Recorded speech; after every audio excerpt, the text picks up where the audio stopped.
Bu imtahan haqqında düzgün olmayan fikirlər var. İlahi imtahan haqqında azğın təfəkkür var. Qur'an ona işarə buyurur. Buyurur ki: "Fəəmməl insanu izə məbtəlahu rabbuhu fəəkrəməhu və na'amah fəyəqulu rabbi əkrəmən."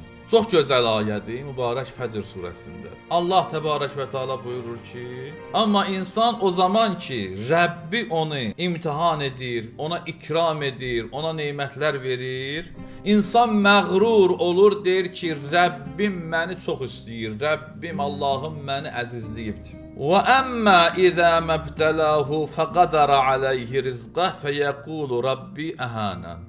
Allah yenə də imtihan eləyir. Amma o zaman ki imtihan üçün onun ruzisini azaldır, sıxır onu, burada deyir ki, Rəbbim məni xar etdi, zəlil etdi. Yəni Allah imtihan eləyir, bəzən sərvəti, ruzini, bərəkəti çox verir, imtihan eləyir. Bəzən fəqirliklə imtihan edir, az verir, imtihan edir. Bunun ikisi də imtihandır. Amma insanların münasibəti düzgün deyil. Allah onu Qur'anda buyurur. Və insanlar da bir-birlərinə bu cür baxırlar və suallar verirlər.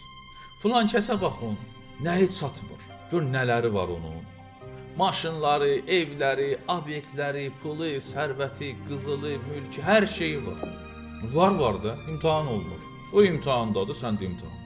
Bir adamın çox mülki, malı, pulu olması o adamın Allah yanında əziz, hörmətli, bəndə olmasını çatdırmır. Quran buyurur. Biz onu imtihan edirik, həmin vaxtda ona çox veririk. İnsanlar da elə düşünür ki, bəli, filanını Allah Taala çox istəyir. Yox, bir zaman gələcək verməyəcək. Elə olur da. Bəzən verir, bəzən vermir. Xülasə imtahanda yalnız. Bu düzgün olmayan əqidədir, düzgün olmayan yanaşmadır ilahi imtahana. Allah Fəcr surəsində onu açıq-aşkar buyurur. Belə deyir ki, Allah sənə sərvət verəndə sən Allah yanında əzizsən, verməyəndə zəlilsən. Yox, sən imtahan olunursan hər iki halda.